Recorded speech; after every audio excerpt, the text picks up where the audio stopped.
ओम शांति। आज के महावाक्य सुनने से पहले हम सभी मन को रिलैक्स करेंगे। मन में केवल एक ही संकल्प रहे, मुझ आत्मा को भ्रिकुटी की कुटिया में बैठकर बाबा के महावाक्य सुनने हैं। मैं शांत चित्त पवित्र आत्मा हूँ, शुद्ध हूँ, निर्मल हूँ, स्वच्छ हूँ। मेरे मन और बुद्धि एकाग्र हैं, शांत हैं। मन के विचारों की गति बिल्कुल धीमी होते होते शांत हो गई है। अब इसी शांत स्थिति में मैं बाबा के महावाक्य सुनती हूँ।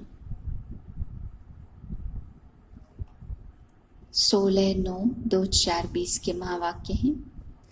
आज बाबा हम बच्चों को समझा रहे हैं कि जो बच्चे ऊंच पद पाएंगे उन्हें क्या क्या करना है। बाबा ने कहा ऊंच पद पाने वाले बच्चे कभी भी लड़ेंगे झगड़ेंगे नहीं। वे सर्विसेबल होंगे, सदा सेवा की तरफ ध्यान देंगे। ऊंच पद पाने के लिए वो जितनी सेवा में मेहनत कर सकेंगे और जितना 100 पुरुषार्थ में मेहनत करेंगे उतना करते रहेंगे और बाप की याद में रहेंगे। फिर बाबा ने आज हम बच्चों को समझाया कि तुम बच्चों को शिव कुमार शिव कुमारी नहीं कह सकते, ब्रह्मा कुमार ब्रह्मा कुमारी कह सकते हैं, क्योंकि शिव के बच्चे तो आत्मा आत्मा हैं, कुमार कुमारी की तो बात ही नहीं है। शिव जब तक ब्रह्मा में ना आए तब तक ब्रह्मा कुमार कुमारी कह न सके। तो बाबा ने कहा शिव कुमार कुमारी कहना रॉन्ग है। फिर बाबा आगे समझा रहे हैं कि बच्चे जैसे कृष्ण को झुलाते हैं, कृष्ण को ताज पहने हुए दिखाते हैं, सुंदर चित्र, ऐसे ही आजकल क्राइस्ट का चित्र भी दिखाते। पहले तो केवल क्रॉस का चित्र दिखाते थे, बड़ा रूप दिखाते थे। अब बाबा कह रहे कि आजकल क्राइस्ट का छोटा ताज वाला चित्र भी दिखाते हैं। जबकि क्राइस्ट और कृष्ण दोनों की राशि तो मिलती है, लेकिन दोनों का जन्म बिल्कुल अलग अलग तरीके से है। क्राइस्ट को बाबा ने कहा जो दुख मिला क्रॉस पे चढ़ा दिया, तो सतो प्रधान आत्मा को कभी दुख नहीं मिल सकता है, तो दुख तो दूसरी आत्मा को प्राप्त होता है।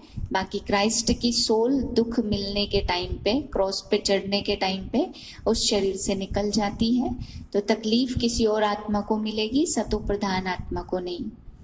फिर बाबा ने आज हम बच्चों को समझाया कि कई बच्चे कहते हैं कि युद्ध में, जैसे गीता में लिखा हुआ है कि युद्ध में मरेंगे तो स्वर्ग में जाएंगे। तो बाबा कहते हैं कौन सी युद्ध की बात है, कौन सी लड़ाई की मैदान की बात है? वो इसी लड़ाई के मैदान की बात है, वो कोई सेना वालों के लिए नहीं कहा। ऐसे तो बाबा ने कहा कि दोनों लड़ाई की बात है, चाहे विकारों से लड़े, चाहे यहाँ पे बाबा कह रहे कि तुम विकारों पर विजयी होंगे तो भी स्वर्ग जाएंगे। देश के लिए लड़ते हैं तो भी बाबा ने कहा स्वर्ग यानी अच्छा पद मिलेगा।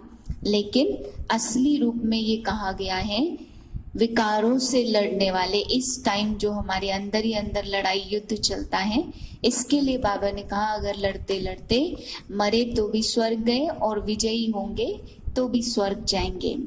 फिर बाबा ने समझाया कि सतयुग आना ही है, तुम्हारा स्वराज्य स्थापन होना ही है। आगे चल के बाबा ने कहा ऐसी भविष्यवाणियां भी होंगी जिसमें स्वर्ग स्थापना का और इस कलयुग के विनाश की भविष्यवाणी जरूर करेंगे कई लोग। तो ये दुनिया समाप्त तो होनी ही है, 3rd वर्ल्ड वार होगी तो बाबा ने कहा सब कुछ खत्म होना ही है। फिर बाबा समझा रहे हैं कि तुम बच्चों को कभी भी आपस में लड़ना झगड़ना नहीं है। तुम एक बाप के बने हो तो पुरुषार्थ करना है और अपने पुरुषार्थ से आप ही स्वयं को राज तिलक देना है।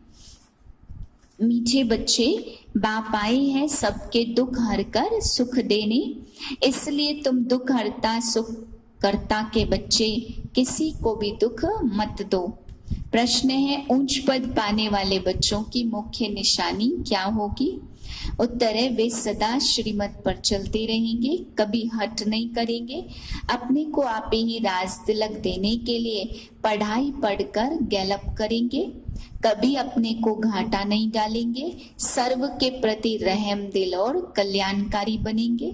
उन्हें सर्विस का बहुत शौक होगा, कोई भी तुच्छ काम नहीं करेंगे, लड़ेंगे झगड़ेंगे नहीं। गीत है तूने रात गवाई सोए के और दिवस गवाया खाई के। रूहानी बच्चे रूहानी बाप के सामने बैठे हैं। अब इस भाषा को तो तुम बच्चे ही समझते हो, नया तो कोई भी समझ न सके। हे रूहानी बच्चे, ऐसे कभी कोई कह न सके, कहने में आएगा ही नहीं। तुम बच्चे जानते हो रूहानी बाप के सामने बैठे हैं, जिस बाप को यथार्थ रीति कोई भी जानते नहीं है। भल अपने को भाई भाई भी समझते हैं, हम सब आत्माएं हैं, बाप एक है परंतु यथार्थ रीति नहीं जानते। जब तक सम्मुख आकर समझे नहीं तब तक समझे भी कैसे। तुम भी सम्मुख आते हो तब समझते हो। तुम हो ब्राह्मण ब्राह्मणिया, तुम्हारा सरनेम है ब्रह्मावंशी कुमार कुमारियां।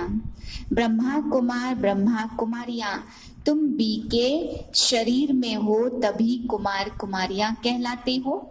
चित्रों में बाप की नॉलेज क्लियर है, यह तुम बच्चों को समझाना है। कृष्ण तो स्वर्ग में अपने माँ बाप का बच्चा होगा, स्वर्गवासी बाप का बच्चा होगा तो वैकुंठ का प्रिंस है, उनको भी कोई जानते नहीं है। कृष्ण जयंती पर अपने अपने घरों में कृष्ण के लिए झूले झुलाते हैं, मंदिरों में झूले बनाते तो माताएं जाकर गोलक में पैसे डालती हैं, पूजा करती हैं। आजकल तो क्राइस्ट का भी ऐसा कृष्ण मिसल चित्र दिखाते, माँ की गोद में बिठा देते हैं जैसे कृष्ण को दिखाते हैं। क्राइस्ट की आत्मा ने कोई में जाकर प्रवेश किया, विष से तो वह पैदा हो न सके। आगे क्राइस्ट को कभी छोटा बच्चा नहीं दिखाते थे, क्रॉस पर दिखाते थे। क्या उन्होंने ऐसे कर्म किए जो दुख भोगे? आत्मा ही सतो प्रधान अवस्था में आती है, सबका हिसाब किताब चुकतू होता है। इस समय बाप सबको पावन बनाते, वहां से सतो प्रधान आत्मा आकर दुख भोग न सके। आत्मा ही दुख भोगती है, आत्मा शरीर में है तो दुख होता है। मुझे दर्द है यह किसने कहा? इस शरीर में कोई रहने वाला है, वह कहते हैं परमात्मा अंदर है, तो परमात्मा ऐसे थोड़े कहेंगे कि हमको दुख है। सर्व में परमात्मा विराजमान है तो परमात्मा दुख कैसे भोगेगा? यह आत्मा पुकारती है, हे परमपिता परमात्मा हमारे दुख हरो। पारलौकिक बाप को ही आत्मा पुकारती है। अभी तुम बच्चे जानते हो बाप आया है, दुख हरने की युक्ति बता रहे हैं। आत्मा शरीर के साथ ही एवर वेल्दी बनती है। मूल वतन में तो हेल्दी वेल्दी नहीं कहेंगे, वहां कोई सृष्टि थोड़ी है, वहां तो है ही शांति। शांति स्वधर्म में टिके हुए हैं। अब बाप आए हैं सबके दुख हर कर सुख देने, तो बच्चों को कहते तुम मेरे बने हो, तुम किसको भी दुख नहीं देना।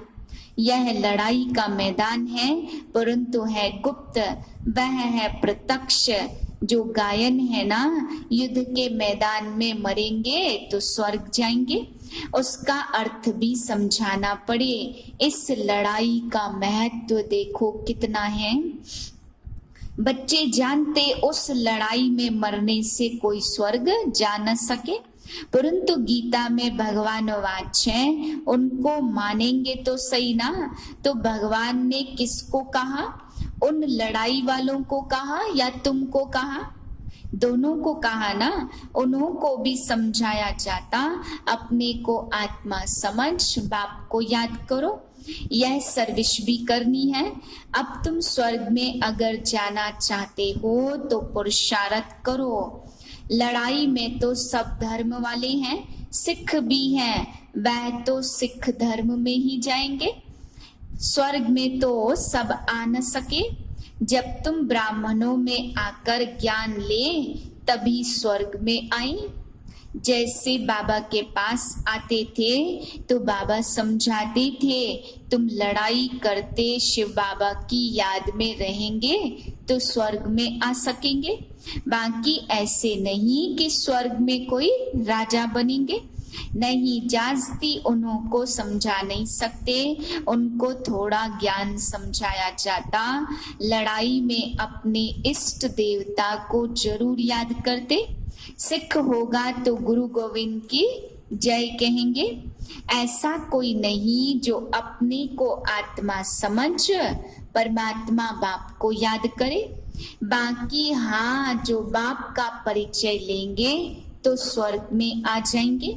सबका बाप तो एक ही है ना, पतित पावन। वह पतितों को कहते, मुझे याद करो तो तुम्हारे पाप कट जाएंगे। उस युद्ध की मैदान की बात और है और यहाँ और है। बाप कहते, ज्ञान का विनाश नहीं होता है। शिव बाबा के सब बच्चे हैं तो शिव बाबा कहते, मामी कम याद करो तो तुम मेरे पास आ जाएंगे मुक्ति धाम में। फिर जो ज्ञान सिखाया जाता वह पढ़ेंगे तो स्वर्ग की राजाई मिल जाएगी। कितना सहज है स्वर्ग में जाने का रास्ता, सेकंड में। हम आत्मा बाप को याद करती हैं तो लड़ाई के मैदान में तो खुशी से जाना है।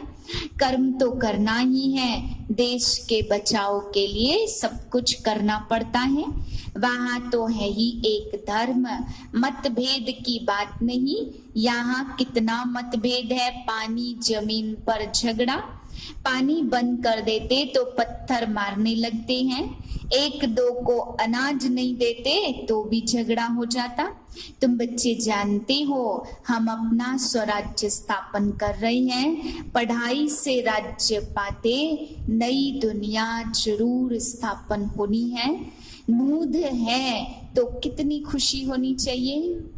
कोई भी चीज में लड़ने झगड़ने की बात नहीं है, रहना भी बहुत साधारण है। बाबा ने समझाया, तुम ससुर घर जाते हो इसलिए अभी वनवाह में हो। सभी आत्माएं जाएंगी, शरीर थोड़े जाएंगे। शरीर का अभिमान अभी छोड़ देना है। हम आत्मा हैं, 84 जन्म पूरे हुए। जो भी भारतवासी हैं बोलो भारत स्वर्ग था, अभी तो कलयुग है। कलयुग में अनेक धर्म और सतयुग में एक धर्म। तो बाप समझाते, बाप सभी का एक है, सबका हक है। तो बाप कहते हैं मैं आया हूँ और सबको कहता हूँ माँ में कम याद करो तो विकर्म विनाश होंगे।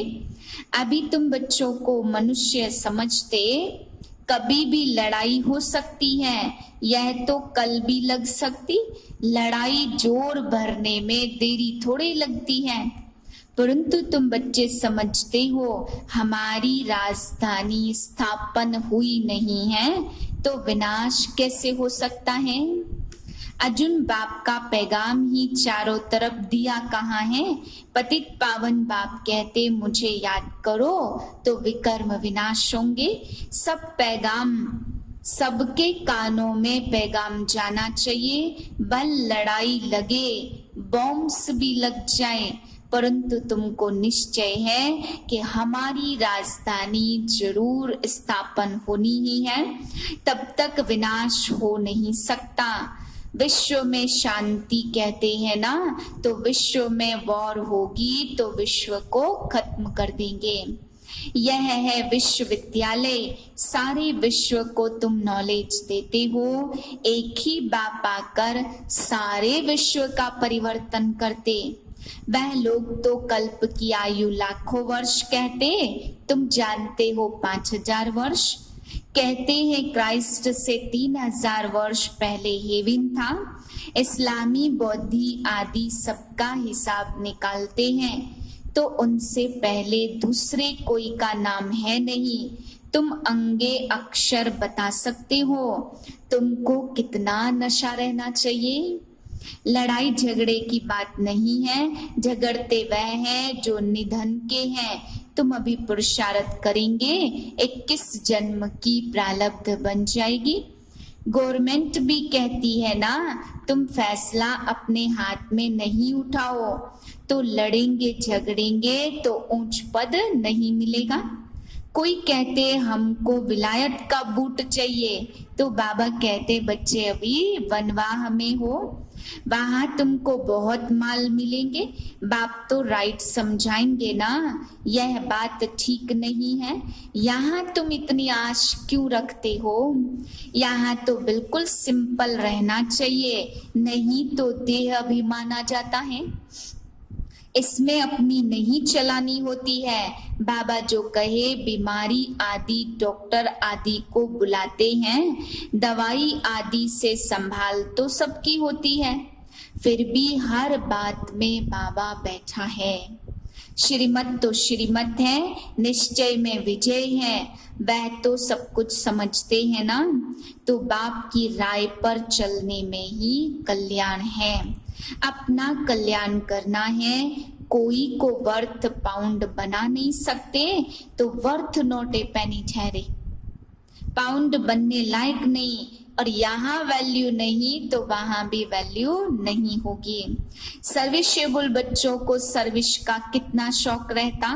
सर्विस नहीं करते तो उनको रहम दिल कल्याणकारी कुछ भी नहीं कहेंगे। बाबा को याद नहीं करते तो तुच्छ काम करते रहते, पद भी तुच्छ पाएंगे।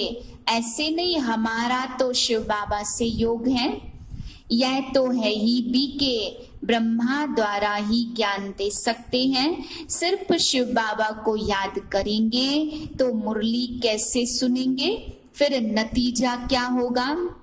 पढ़ेंगे नहीं तो पद क्या पाएंगे, यह भी जानते हैं। सबकी तकदीर ऊंच नहीं बनती है, वहां भी तो नंबरवार पद होंगे ना। पवित्र तो सबको बनना है, पवित्र बने बिगर आत्मा शांति धाम जा नहीं सकती। बाप समझाते तुम सबको ज्ञान सुनाते चलो।